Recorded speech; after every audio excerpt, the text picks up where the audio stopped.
ఈరోజు నేను మీకు చదివి వినిపిస్తున్న కథ రాక్షసుడి బేరం. రచన రాయవరపు ఆదినారాయణరావు గారు. ఇక కథలోకి వెళ్ళిపోదాం. సీతాపురం అనే గ్రామంలో వీరయ్య అనే పేదవాడు ఉన్నాడు.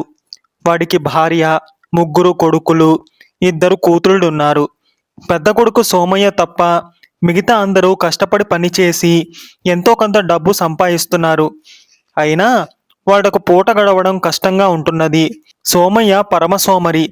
వాడు ఏ పని చెయ్యడు సరికదా, ముగ్గురు మనుషుల తిండి తింటాడు. మనిషి బాగా కొవ్వు పట్టి లావెక్కాడు. ఎక్కువగా నిద్రపోతుంటాడు. ఒంట్లో ఏమాత్రం నలత చేసినా పెద్ద గోల ప్రారంభిస్తాడు. వైద్యుణ్ణి పిలవడం తప్పనిసరి. ఇంట్లో వాళ్ళు సంపాదించేది చాలా వరకు వాడి తిండికి మందులకు ఖర్చయ్యేది. ఒక రోజున చంద్రనాథుడనే పట్నవాసపు మనిషి సీతాపురం వచ్చాడు. ఆయనకు వీరయ్యతో దూరపు చుట్టరికం ఉన్నది. వీరయ్య పరిస్థితి చూసి ఆయన, ఇక్కడ ఎన్నాళ్ళిలా రెక్కలు ముక్కలు చేసుకుంటావు? ఇదే పనికి పట్నంలో బోలెడు డబ్బు సంపాదించవచ్చు, సుఖంగా బతకవచ్చు అని చెప్పాడు. ఈ మాటలు ఆసరా చేసుకుని 2 రోజుల తర్వాత వీరయ్య కుటుంబం పట్నానికి ప్రయాణమైంది. కొంత దూరం వెళ్ళాక అడవిదారి వచ్చింది. అడవిలో కొంత దూరం నడిచేసరికి చీకటి పడింది.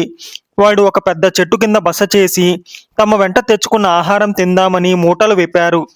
సోమయ్యకు నడక అలవాటు లేదు కదా, వాడు బాగా అలసిపోయాడు. ఆకలి దహించి వేస్తున్నది. వీరయ్య ఇలా మూటలు విప్పగానే వాడు ఆవురావురమంటూ మొత్తం అందరి తిండి తినేసి పడుకుని గుర్రు పెట్టి నిద్రపోసాగాడు. వీరయ్యకు పెద్ద కొడుకు మీద చాలా కోపం వచ్చింది. 4 తన్నాలనుకున్నాడు. భార్య వారించింది. వాణ్ణి అడవిలో వదిలేసి పోదామనుకుంటే తమ్ముళ్ళు చెల్లెళ్ళు ఒప్పుకోలేదు.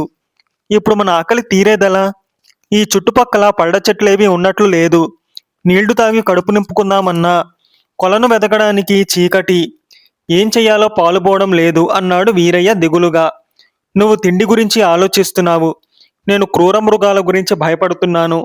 రాత్రికి మనం ఇక్కడ ఉండడం క్షేమం కాదు అన్నది వీరయ్య భార్య.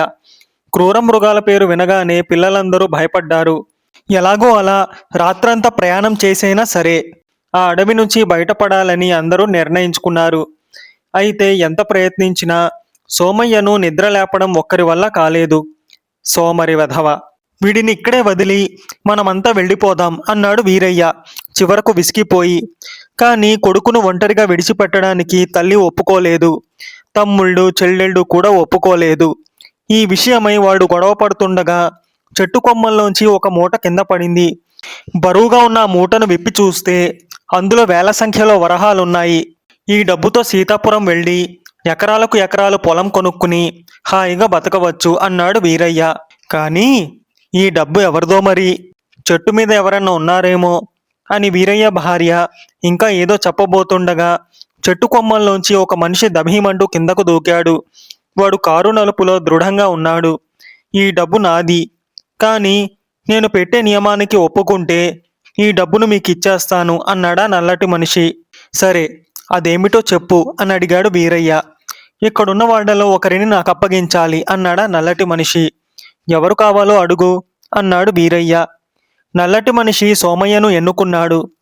నేరక ఈ సోమరిపోతును ఎన్నుకున్నాడు. ఇది మా కుటుంబానికి మంచిది అని వీరయ్య మనసులో అనుకుని వెంటనే ఒప్పుకున్నాడు. అతడి భార్య మాత్రం కంగారు పడి, అలా వెంటనే ఒప్పేసుకున్నావేమిటి? ఈ మనిషి ఎవరో, మన అబ్బాయిని ఏం చేసుకుంటాడో అడిగి తెలుసుకోవద్దు అన్నది.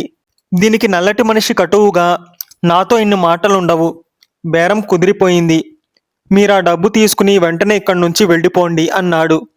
అది సరేలేవయ్యా, ఇంతకు నువ్వు మా సోమయ్యను ఏం చేసుకుంటావో చెప్పు, అలాగే వెళ్ళిపోతాం అన్నాడు వీరయ్య వేడాకోళంగా. చెబితే బాధపడతారు, మీరు తెలుసుకోకపోవడమే మంచిది అన్నాడు నల్లటి మనిషి. కానీ వీరయ్య చెప్పాలంటూ పట్టుబట్టడంతో నల్లటి మనిషి, మీరు భయపడతారని అసలు రూపంలో రాలేదు. నేనొక రాక్షసుణ్ణి, మనుషులు నా ఆహారం. అయితే నీతి నియమాలు పాటించేవాణ్ణి కాబట్టి నా ఆహారాన్ని నేను కొనుక్కుని హాయిగా తింటాను అన్నాడు. ఇది విని వీరయ్య భార్య పెద్దపెట్టున రోధించింది. వీరయ్య రాక్షసుడికి డబ్బు తిరిగిచ్చేస్తానన్నాడు. రాక్షసుడు అందుకు ఒప్పుకోలేదు. అప్పుడు ఆ కుటుంబం వాళ్ళందరూ ఒకరి తర్వాత ఒకరుగా, నన్ను తీసుకుని సోమయ్యను వదిలిపెట్టు అన్నారు.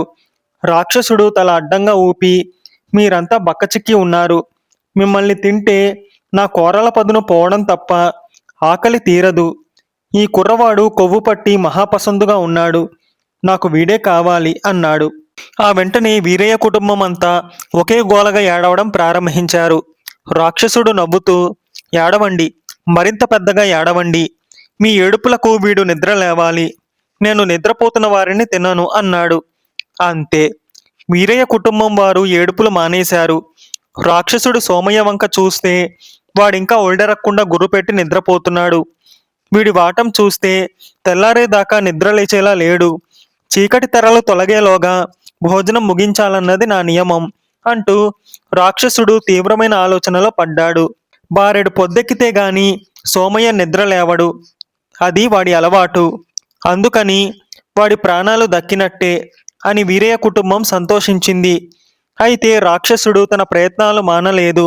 వాడు అడవిలోకి వెళ్ళి 4 ఏనుగులను రెచ్చగొట్టి అక్కడికి తీసుకువచ్చాడు. అవి పెద్దగా ఘీంకరిస్తూ చెట్టు చుట్టూ తిరిగాయి. అయినా సోమయ్య నిద్ర లేవలేదు.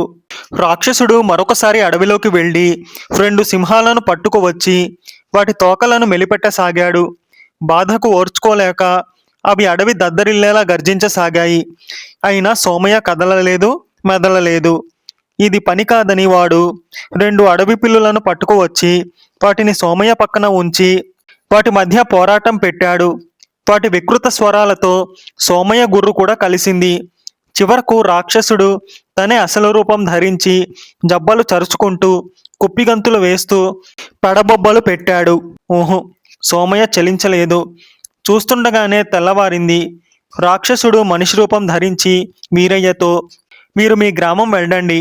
ఏడాది తర్వాత మీ ఇంటికి వస్తాను. అప్పుడు ఈ నిద్రపోతును నాకు అప్పజెప్పండి. అలా చెయ్యకపోతే అప్పుడు నా డబ్బు నాకు తిరిగివ్వాలి అన్నాడు. అంతకాలం గడువెందుకు? నీ డబ్బు ఇప్పుడే తీసుకో అన్నది వీరయ్య భార్య ఏడుస్తూ. ఆహా, అలా కుదరనే కుదరదు. ఒకసారి బేరమంటూ కుదిరిపోయాక ఆ తర్వాత ఏం చెయ్యాలో శాసించేది నేను, మీరు కాదు అని రాక్షసుడు అక్కడి నుంచి వెళ్ళిపోయాడు. ఆ తర్వాత కాసేపటికి సోమయ్య నిద్ర లేచాడు. తల్లివాడికి జరిగిందంతా చెప్పి, కొంతకాలం పాటు నువ్వెక్కడైనా ఉండి ఏడాది గడిచాక రా అన్నది. సోమయ్య ఆశ్చర్యపోతూ, అమ్మా, ఏ డబ్బు లేనప్పుడు నన్ను దగ్గరుండి బాగా చూసుకుని ఇప్పుడు డబ్బు వచ్చాక ఎక్కడికైనా పొమ్మంటావేం అని అడిగాడు. నువ్వు దగ్గరుంటే డబ్బు కూడబెట్టడం మా వల్ల కాదు. రాక్షసుడి డబ్బులోంచి ఖర్చు చేయవలసి వస్తుంది. అప్పుడు చిక్కుల్లో పడతాం. డబ్బు మనదంటూ కూడబెట్టకపోతే నిన్ను మేము దక్కించుకోలేం. అందుకని కొన్నాళ్ళు నువ్వెక్కడో అక్కడ తిరిగిరా. ఈ లోపల డబ్బు దాచి రాక్షసుడి బెడద వదిలించుకుంటాం. అప్పుడు మనం కలిసి ఉండవచ్చు అన్నది సోమయ్య తల్లి బతిమాలుతూ. కానీ సోమయ్య తల్లి మాటలు వినలేదు. వాడు తల్లిదండ్రులతోనే ఉంటూ సోమరితనాన్ని విడిచిపెట్టి కష్టపడి పనిచేయసాగాడు. దానితో వాడికి తిండి యావ తగ్గింది. అటు తిండి తగ్గి ఇటు శరీర శ్రమ చేయడంతో వాడు కూడా శరీరంలో కొవ్వు తగ్గి మిగతా వాడలా సన్నపడ్డాడు. ఏడాది తర్వాత వచ్చిన రాక్షసుడు సోమయ్యను చూసి, వీడేనా వాడు అంటూ చేదరించుకుని తన డబ్బు తను తీసుకుని వెళ్ళాడు. రాక్షసుడి బేరం తమకు అన్ని విధాలా కలిసొచ్చిందని వీరయ్య కుటుంబం వాళ్ళు సంతోషించారు. మీకు కనుక ఈ కథ నచ్చితే లైక్ చేయండి. మీకు తెలిసిన వారికి షేర్ చేయండి. మీ విలువైన అభిప్రాయాన్ని తప్పకుండా కామెంట్ చేయండి. నా ఛానల్ని సబ్స్క్రైబ్ చేసుకోండి.